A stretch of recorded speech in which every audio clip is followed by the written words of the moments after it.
Advisory Council Chair for the Aurora Corps. I've enjoyed, actually, I was introduced to that from Deb Neely, Patty, and some other members here. They introduced me to it.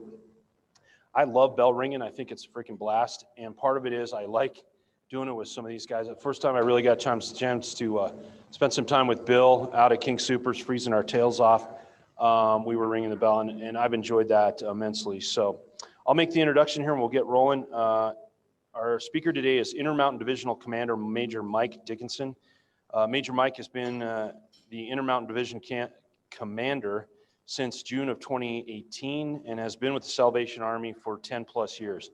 He's made stops in Los Angeles, Phoenix, and Alaska before coming to Denver. So I'd like you guys to give a warm welcome to Major Mike. Thanks. Well, thanks, Mr. President. I'm used to calling you Mr. Chairman, but Mr. President, thanks for the time today. So let's just do a couple of things very quickly. First of all, everybody can hear me? Just nodding some heads. We're all good there. Okay, I'm going to share my screen just to make sure we're good to go.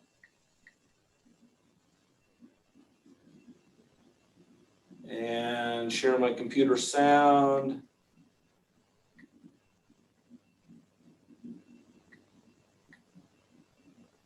All right, how's that? Everybody see that screen okay? You'd rather look at my screen than me, so I'm glad to get the thumbs up. Thank you for that. Well, it's a privilege to be with you again today and to have an opportunity to just share a little bit with you about the Salvation Army. I'm going to really focus on multiple angles. I want to obviously talk about the Salvation Army in Denver Metro. I want to focus a little bit on Aurora and then talk about the larger Salvation Army so that you have some perspectives. But let me just begin by saying how proud I am of Captain Sam and Lieutenant Felicia Lamar, our officers in Aurora. They are capable and competent, and sir, they deserve a round of applause. They are great officers, and we're very proud of the partnerships and the way they're leading the Salvation Army in Aurora. And it's good to be with you. I was with you, I think, 2 years ago, and then scheduled for earlier this spring when COVID broke out. And so it's good to be with you, albeit from this area. And certainly just want to take a moment to say thank you to Phil Gibson, not only for serving as Rotary President, which is a job in and of itself, but to serve as the Salvation Army Aurora's Advisory Council Chair. We are very grateful for that.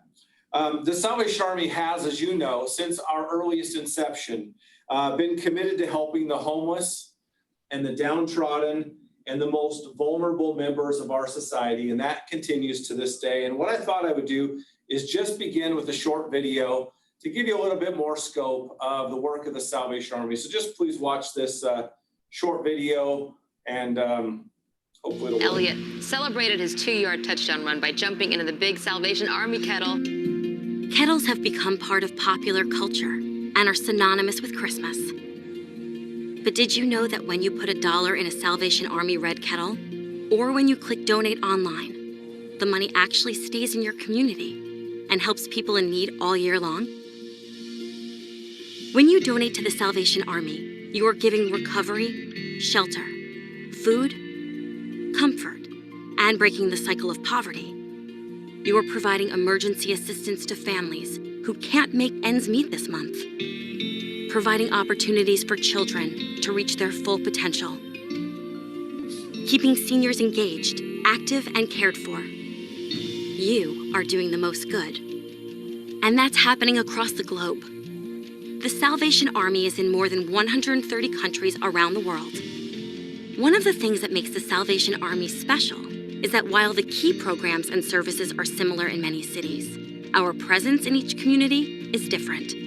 That's because we are focused on filling the unique needs in each area. In Anchorage, Alaska, it means giving people struggling with opioid addictions a chance to achieve sobriety and return to their families and communities whole and healthy. In Torrance, California, that means that low-income and homeless men and women can learn a skilled trade that helps them get and keep a job that will provide for their needs. In Baltimore, Maryland, That means people living in areas where healthy food options are scarce can have access to affordable groceries in their own neighborhood. And when disaster strikes, big or small, we are there. There with food, comfort, and necessities. There to pray alongside those who have lost it all. And we are there first because we already live and work in the affected communities. We are there until people restore and rebuild their lives long after the story leaves media headlines. When you donate to the Salvation Army, you are making change in people's lives, offering light in the darkness, hope where there was none before, and resources to grow and sustain. Next time you have an opportunity to give to the Salvation Army, you'll know you are not only supporting one of the largest global nonprofit organizations, one with a lasting reputation for doing more with less. You'll know you are uplifting lives and strengthening your community. Thank you for your support.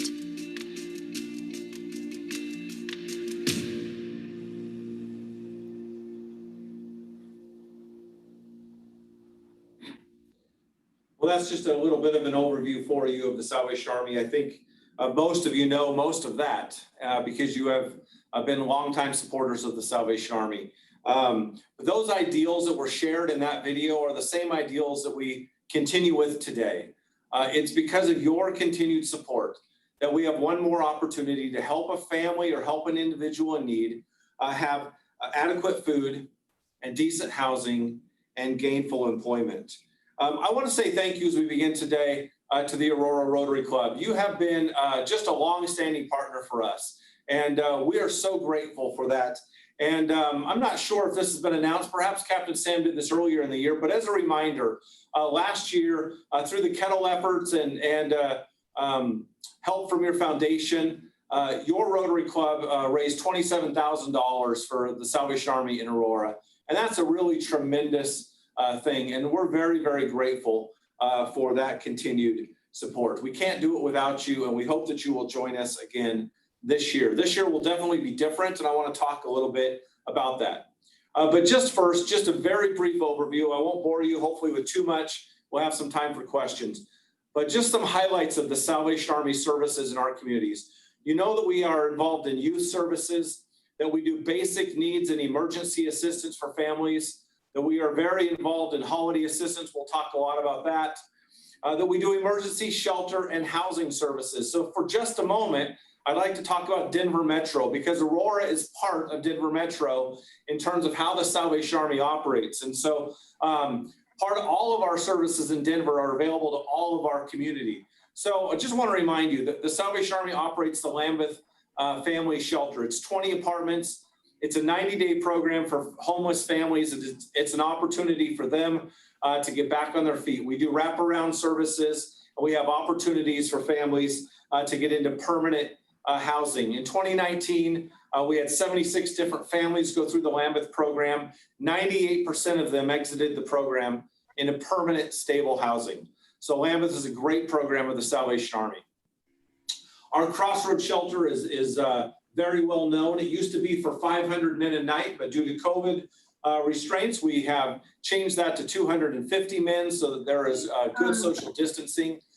We've also taken that shelter to a 24/7 facility so that the men are not going in and out, and perhaps we're trying to contain any exposures, and we're providing 3 meals a day at our Crossroads shelter, and that's continuing to go very, very well. I was there yesterday, and we now have, which has been a long dream of the Salvation Army, to have case managers so that Crossroads wasn't simply a place for a homeless man to sleep, although that's a worthy goal, to keep men from freezing to death, to have a warm bed and a meal in their stomach. That's a good thing. But we've long wanted to be able to do case management. We now have 7 case managers at our Crossroads shelter. And in the last 2 months, we've helped 20 men get into permanent, stable housing. And that's the road to the future, and we're going to continue to do that. We also have our Harbor Light program in downtown Denver, which has 120 beds for 120 men. 38 of those are set aside for veterans. That's drug and alcohol rehabilitation and relapse prevention. And then finally, our really large program outside of each of our units around Denver Metro is our Housing Now program. And that's our rapid rehousing program. And we help hundreds of families a year either stay in their home through eviction prevention, or we help them get into permanent stable housing. So those are the really large programs. And each of our areas, whether it's Aurora or Broomfield or Centennial or Lakewood, all of them benefit from those Denver Metro programs of the Salvation Army. We also, as you know, do a lot of disaster relief and recovery. We're going to talk about COVID-19 in a minute. And certainly we've been very involved in supporting the wildfire efforts in terms of serving first responders and those that have been evacuated. So let's just talk for a minute about COVID-19. It would be an understatement to say that it's had a radical impact on all of our lives. It certainly has. And those that have come to the Salvation Army were folks that many of them had never come to the Salvation Army before. And I'm going to tell you a little story about that in a minute. What COVID-19 did is it made us really expand our services, think differently, and respond and be nimble as an organization. And I'll share a little bit about that with you as well. We have definitely served a significant amount of new families and individuals. And I just want to talk for a minute. This is a picture. Captain Sam would recognize this picture, I hope, because this took place in your city, Captain. This was at and I want to make sure I get it right, the Aurora Mall at Town Center, or Town Center at Aurora Mall. I get that confused. I apologize. But in one day in May, the Salvation Army distributed 3,000 food boxes in your city. And we did that throughout all of Denver Metro, but we decided to hold that in Aurora. And that was a great partnership, both between the mall, the Church of Jesus Christ of Latter-day Saints, who were very generous to us with product, and to the city of Aurora, which helped us immensely with traffic control and security. And that was a successful day. In under 7 hours, we served 3,000 families, the largest food distribution in the state of Colorado, and one we couldn't have done without all of our partners. We're very grateful for that opportunity. Just a little bit about COVID-19. The Intermountain Division, which I represent, overseeing all of Colorado, Wyoming, Eastern Montana, and Utah. Since March 13th, when we began our COVID-19 response, the Salvation Army and the Intermountain Division has distributed over 700,000 meals. Those are hot meals that have been provided primarily to homeless, to folks that are staying in hotels that are what we call ARPA, they're activated respite hotels. The Salvation Army is running 7 of those in Denver Metro. Those are for homeless that are COVID positive or immunocompromised. And so we provided over 700,000 meals since March. We've distributed 75,000 food boxes and over 186,000 individuals assisted. So that's the scope of the Intermountain Division. Let's look for a moment about Denver Metro. Obviously, a large portion of those 389,000 meals in Denver Metro, 14,000 food boxes, and 52,000 individuals assisted. One of the things that we knew early on is that we needed to talk about hope. In all of our Salvation Army programs and distributions, we reminded those that came to us that hope is greater than fear. And that while there's a lot of uncertainty in the world, we're happy to provide food, but we also want to be an agency that provides hope. So here's what your local Salvation Army has done in Aurora. In 2018, we distributed in Aurora a little over 5,000 food boxes. In 2019, the number went down a little bit, 4,100 food boxes out of our Salvation Army in Aurora. Between March and October of this year, the Aurora Salvation Army has distributed over 9,800 food boxes, and the count goes up every single day, double the previous 2 years. This is a quote from a lady that we were able to serve. Her name is Krista, and she said to us, "The Salvation Army is always there." Krista is a small business owner, and she is a single mom of a couple of kids. And when COVID happened and we were all ordered to stay at home, she had to close her business. and take care of her children and go through schooling, the story that we all know. Krista began to fall on hard times. Bills began to mount. She wasn't getting any income. She was taking care of her children. And she wasn't exactly sure what she was going to do.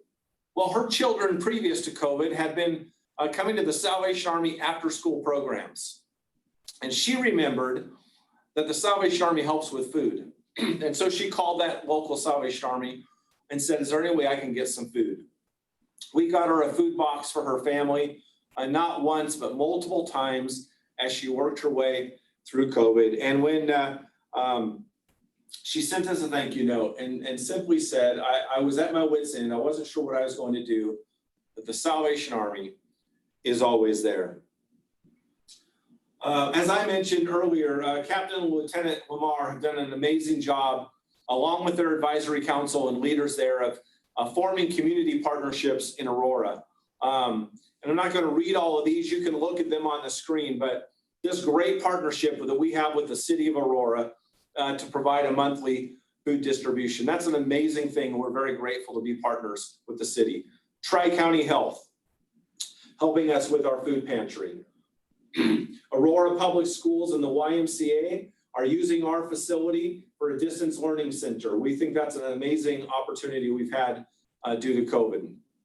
Arapahoe County has been very supportive of our work in Aurora, and Aurora Warms the Night and Aurora Mental Health with our homeless outreach. Those are all just really, really good things, and we're very proud to be partners. And so if you're involved in any of those groups, thank you for your continued support.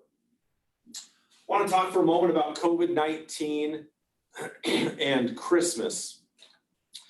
In Denver Metro, excuse me for a moment.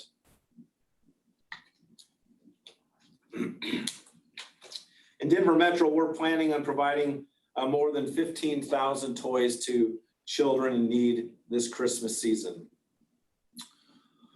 We're preparing ourselves that we could see up to a 50% decrease in our iconic annual Red Kettle campaign. Businesses that have closed, people that have become very accustomed to shopping online. And so we're really concerned about what that may or may not do to our annual fundraising campaign. So one of the things we'll be doing is focusing on virtual kettles. Captain Sam would be happy to help you set up a virtual kettle, whether it's individual or for your business or for your church or for your community or for the Aurora Rotary Club. We'd love to really be pushing people to a virtual kettle this year. We'll be transitioning our holiday meals. As you may know, that we've often done large community gatherings for Thanksgiving and Christmas. That will not be possible this year. So we're going to be doing more deliveries, more to-go options, and in some of our locations, rotating very small groups through a more traditional Thanksgiving meal. Take just a moment and enjoy this very short video. The need has always been there.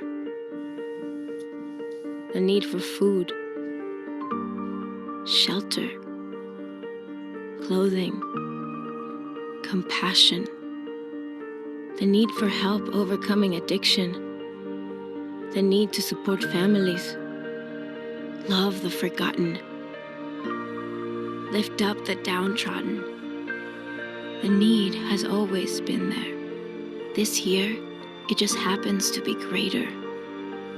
More families than ever are facing poverty.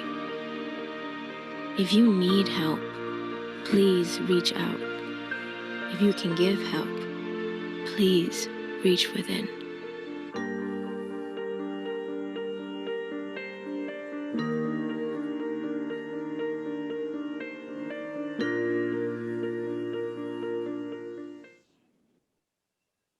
So one of the things we'd like to just talk to you briefly about today is how you can help the Salvation Army rescue Christmas.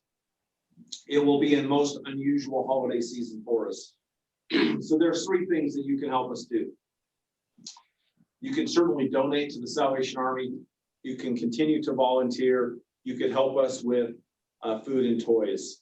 So let's just talk about donations for a minute. We will have our red kettles at many locations, And so continuing to help support that annual event would be, we would be very grateful for any support you could give to donating in those manners. You could host a red kettle, and I know your club does that, and I know you're very involved, but maybe this would be the year that your business or your family or your church or a group that you belong to could also host a red kettle. Captain Sam would be very, very grateful for that extra support, and he'd be happy to talk to you about the specifics of that. You could host a paper kettle pinup campaign. So if you're a small business owner and you have the ability to make those kinds of decisions, we could get you paper kettles, and you could ask your customers, would they like to make a donation to the Salvation Army and post a kettle around your registers? Or you could ask customers about donating a percentage of purchases during perhaps the holiday season. So those are all ways that you can be very, very involved with the Salvation Army. We certainly need volunteer support. So individual and group holiday opportunities are immense. Somebody asked before the meeting began, and Captain Sam said he'd get with them, but we have those opportunities and certainly need your support. You could help us get holiday meals together, toy sorting and distribution, working with us to create a customized volunteer project. We would be very happy to work with you on all of those opportunities. And then, of course, bell ringing, you're all very familiar. But maybe you've done bell ringing as a Rotarian, and you've never invited your family to join you, or your best friend, or the person that you play golf with or have coffee with once a week. This is an opportunity to start a new tradition, to be the sound of the season, to have fun, and to make a direct impact on your family and community, and to create a legacy. So just one final thing, food and toys. You could help us by hosting an angel tree in your workplace. Captain Sam, again, would be happy to talk to you about how you could help him with that. You could adopt a family that's being helped by the Salvation Army, and you could make an in-kind donation. So just before I close with a couple final thoughts, would you just watch one more short video with me, and then I'll wrap it up. And if we have time, I'll be happy to answer a couple of questions.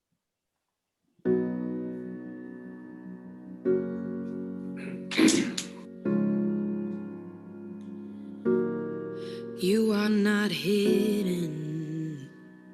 There's never been a moment you were forgotten. You are not hopeless. Though you have been broken, your innocence stolen.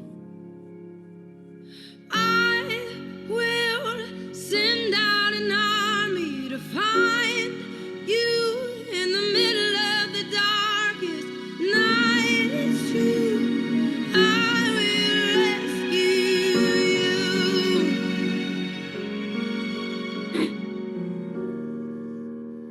Oh, I will rescue you.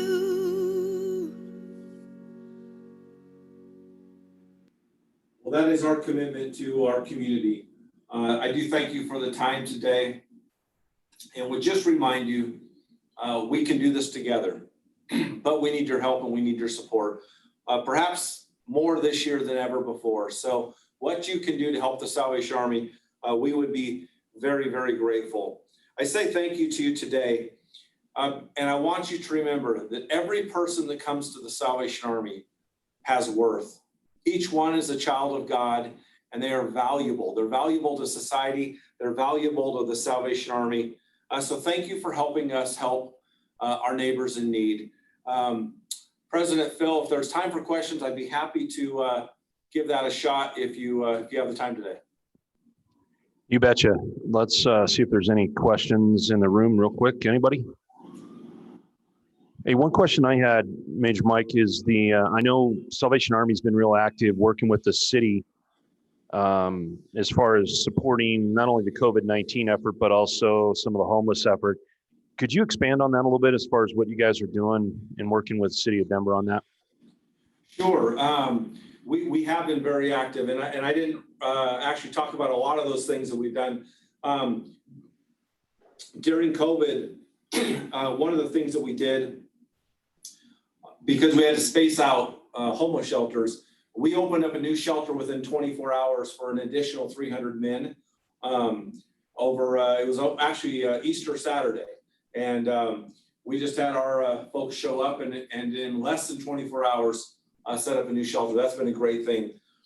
We are operating the 7 hotels in Denver that are for COVID patients. And in addition to providing staff to oversee those facilities, we also provide them 3 meals a day every day that they're there. So we are currently doing about 3,500 meals a day to homeless individuals in the city of Denver. It's really quite an astounding thing when you think about it. So we have a great partnership with the city of Denver, and we hope that will continue. One other question I'll ask is, I know one of the things I've always appreciated with Major Mike is his desire to make things more efficient and try to use the money that they receive in a very effective manner. I know you guys are considering or working on some consolidation. Would you like to expand on that a little bit? Yeah, I'd be happy to. We are working on a campus consolidation. We have a large piece of property it's in Denver. It's West Denver. It's on Alameda between Federal and Sheridan. So just a few blocks from the city limits.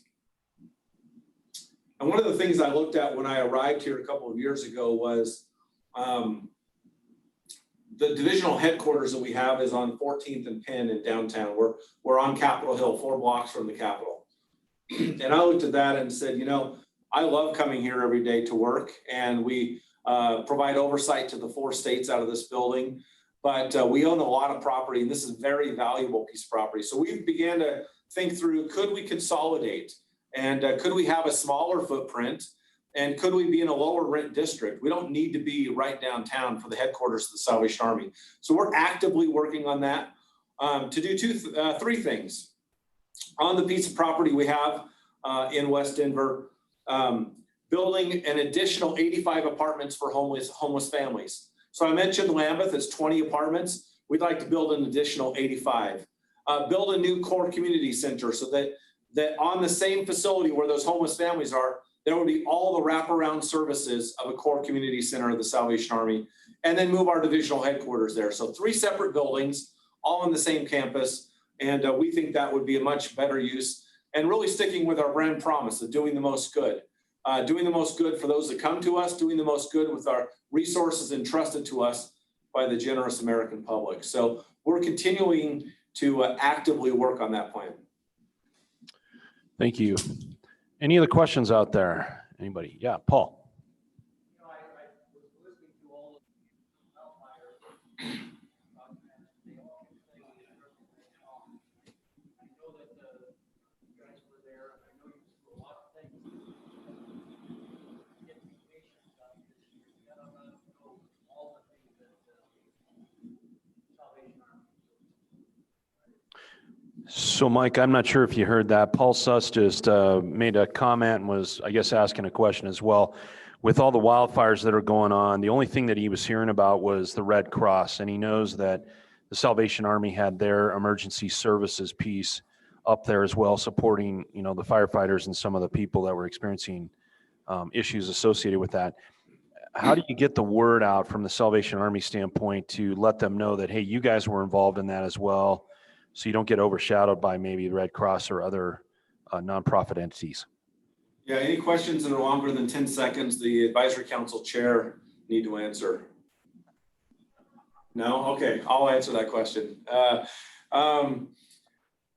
So look, we have a long-standing tradition in the Salvation Army. And for my 30 years as a Salvation Army officer, working with local volunteers who are on our board of advisors, this is a conversation we have consistently. We have it locally, we have it territorially, we have it nationally. Some of our advisors say, you guys need to tell your story better. And when you're out doing something, you need to tell the story.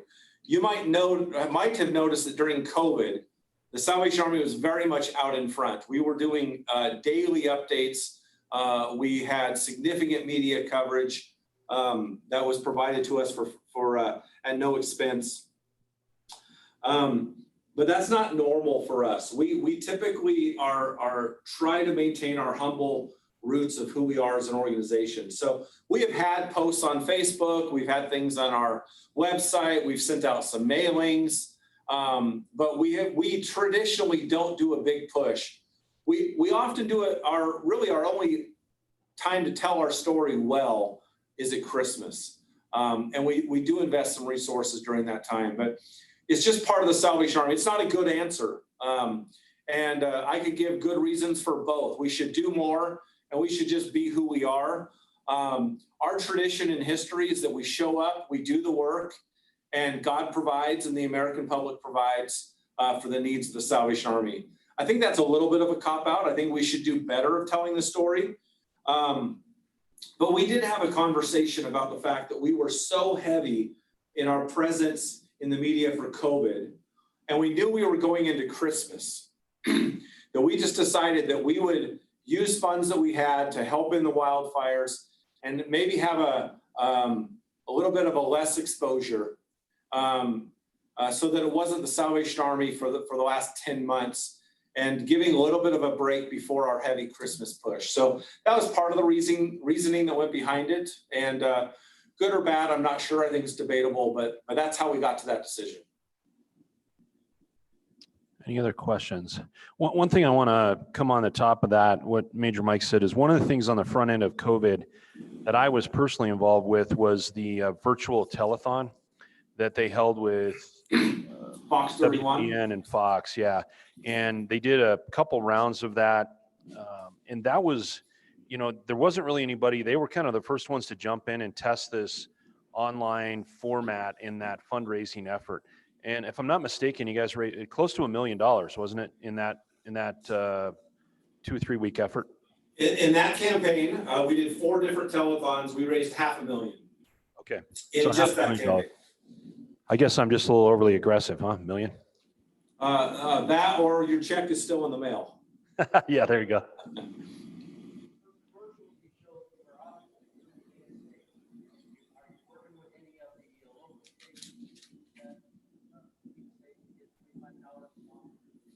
Yep. So another question, Major Mike, Paul was asking, the PSAs that you showed during your presentation, are you using those with the local stations to kind of get the word out as we work into Christmas? Okay.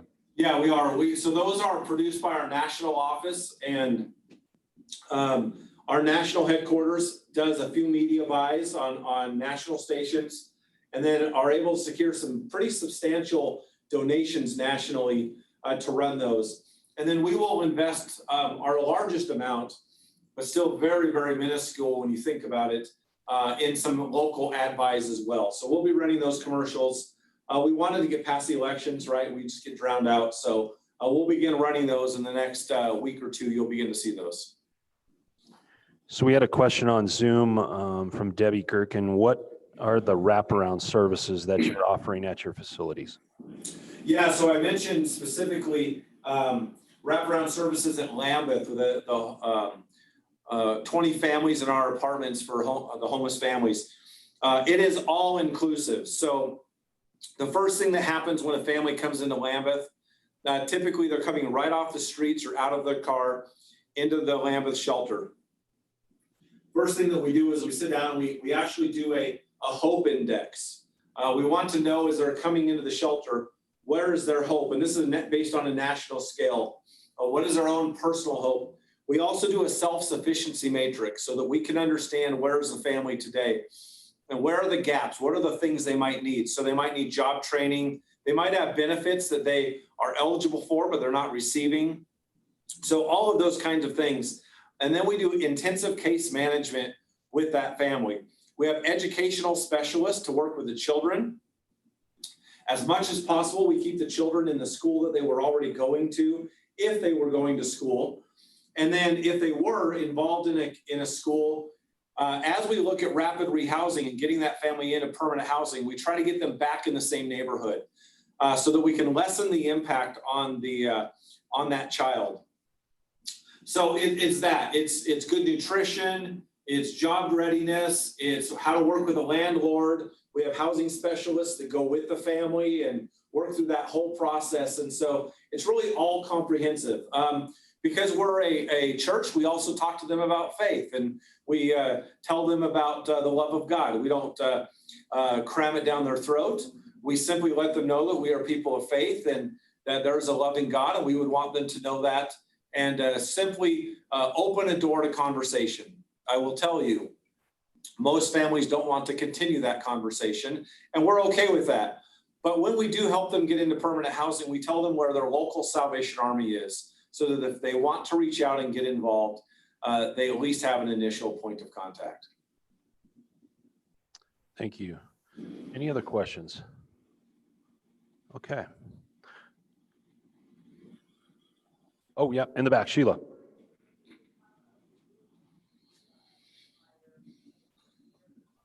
Sorry, say that again. Okay. So the question from Sheila Anthony, Major Mike, was what was the response that Salvation Army provided for the fires that were going on?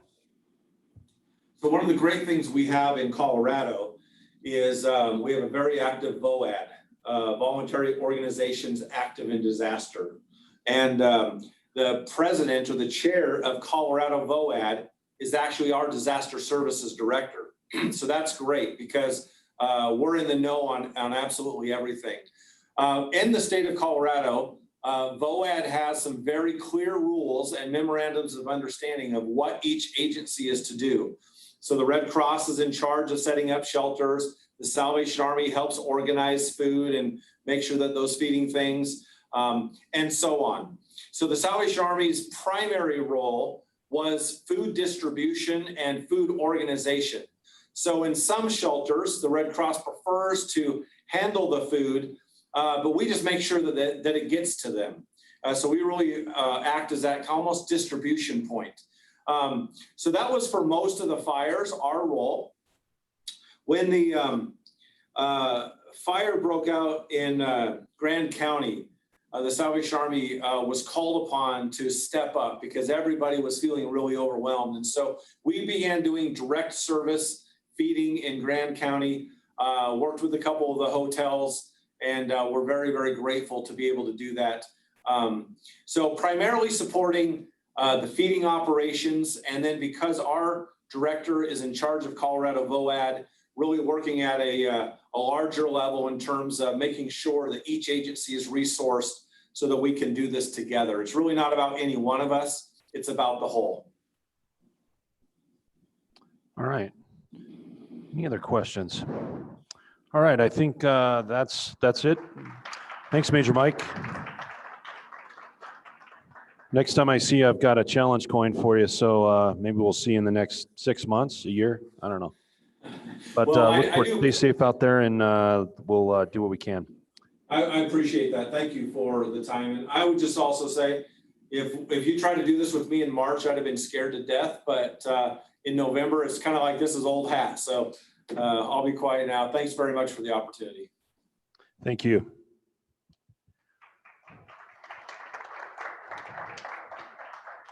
All right, so we're a little past 1 right now, and so what I'd like to encourage everybody to do, we got Daniel here, he's guest Nubia. We got Bill is in the back, and Mike. So did I write that down? Yeah. So I would encourage everybody to spend some time kind of catching up and then introduce yourselves to these guests of ours, and just thank everybody for showing up. Yeah, Rich.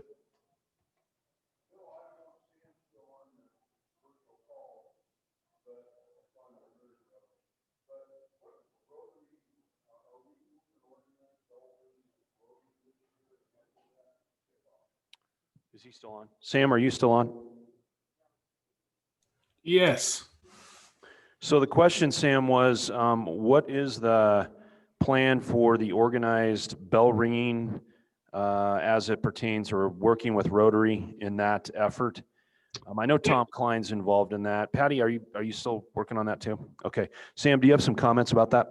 Yeah, so we're still doing bell ringing. Our contracts have been approved with Kroger, and we'll still be at the same spots. I know that Patty and Tom are going to be signing people up for that. The beautiful thing about bell ringing is it's outside, and you're wearing your mask. You can stand 6-7 feet away. Just depends how hard you want to ring the bell and how loud you want it to be. But it's still on and we need it. We're finding that more and more volunteer groups are starting to limit their participation. And so we need as much help as we can possibly get this year as our service has been exponentially higher than years past. It's just going to keep getting higher as COVID moves on. And so any help we can get, we're grateful for, and we're hoping for a record year. One of the things to kind of keep in mind for Sam, historically, they have been utilizing contract companies to provide working with the bell ringers at different locations. They usually send them to their less profitable ones because they don't tend to raise as much as a volunteer does. This year, the decision was made that they were going to actually physically hire bell ringers versus using a contract company. They've had some negative experiences with the contract companies, people not showing up, and a litany of other things. So Sam's been really working over the last couple of weeks to try to get these people hired. The challenge is when you're hiring somebody, we're actually, and Sam, correct me if I'm wrong, I think both King Soopers, Kroger, and Walmart were starting this Saturday after Thanksgiving, right? Walmart is, I believe, starting on the 21st, and you're correct with Kroger, King Soopers. They are the day after Thanksgiving is the first day that we can start there. Okay. So, does that answer your question? Okay. Yeah, sign up. So I don't know, Patty, do you have any insight as far as you and Tom talked as far as when that's coming out? Okay. Yeah, it'll be soon. And we'll probably do it like we did last year through Club Runner is what I'm expecting. So you'll get the email to sign up that pathway. And then as you saw Tom, he was bringing in signups for openings. So we'll do that as well. One of the things I want to comment on too is that you don't know who you might run into in your life. You guys have been doing this for a while, so this has probably happened to you.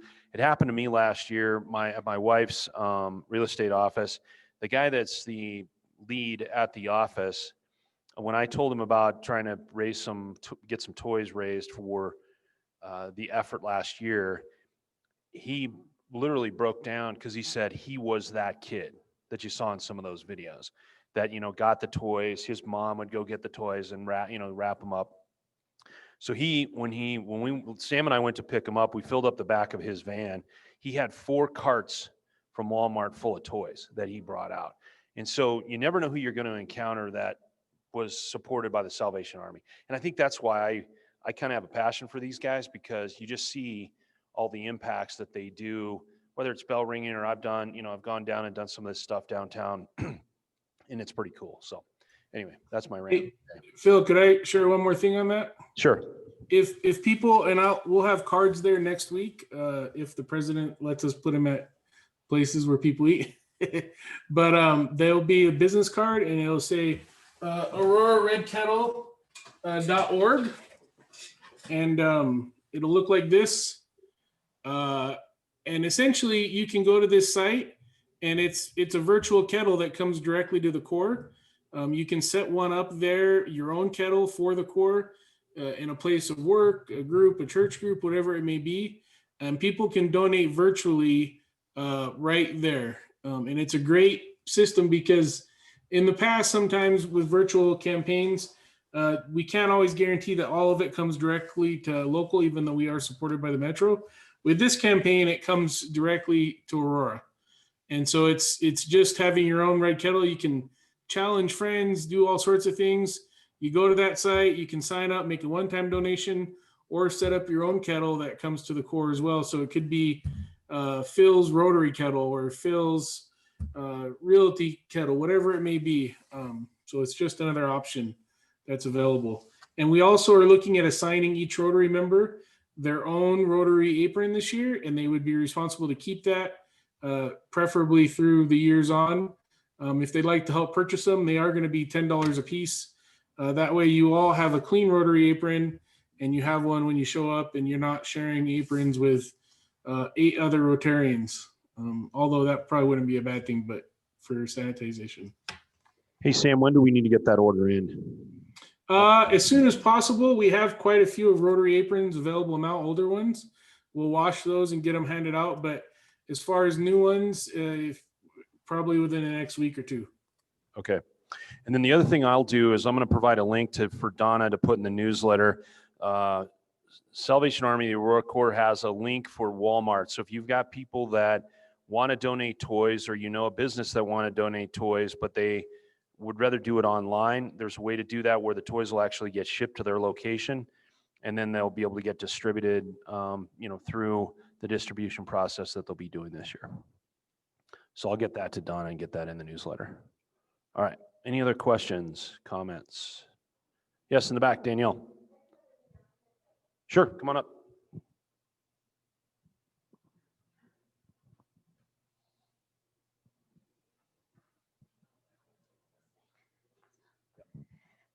Let's see. Hi, everyone.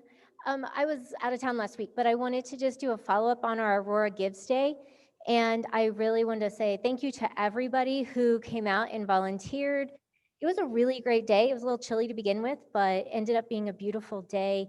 And I don't have a final count, but I believe they said somewhere around 1,600 cars got filled with food, dog food, baby items that we served that day. So thank you again to everybody, and I really appreciate everyone who volunteered and came out the day. So thanks. Thanks.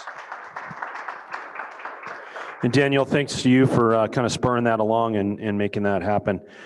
There's been a lot of comments about fires today. I was on a call last week, presidential call for the district, and they were bringing up, there's a lot of Rotary clubs that are looking at ways to try to help the people that have experienced either property loss, or they've been, they're homeless for a period of time.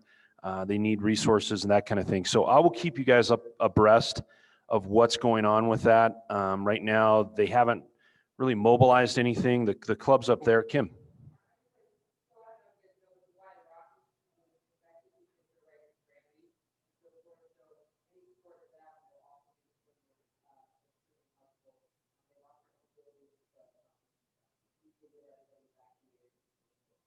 Okay. So Kim made a comment that the YMCA of the Rockies, if you've never been there, you're not familiar with it, it's just west and north of Winter Park. And so it's really, it used to be an awesome, beautiful property, still is really cool, but all the trees are not there. They're coming back, I guess. But anyway, they were impacted, it sounds like, by that most recent fire in Granby, Grand County. So if you have a desire to support the YMCA in helping them restore that effort, that'd be great. All right. Yes, Pete.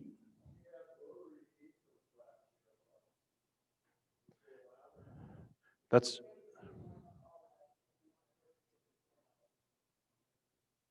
yeah, I am not sure where those aprons are. I don't know if Sam's keeps those, or I'm not sure where they're at.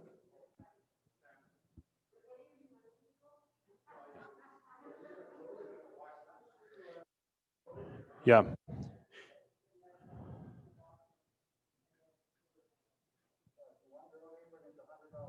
Yeah. Yeah. And David's collecting the checks. Just make them out to David. All right. Any other comments or questions from anybody? All right. I'm going to go ahead and adjourn the meeting and just encourage you guys to kind of network or socialize a little bit.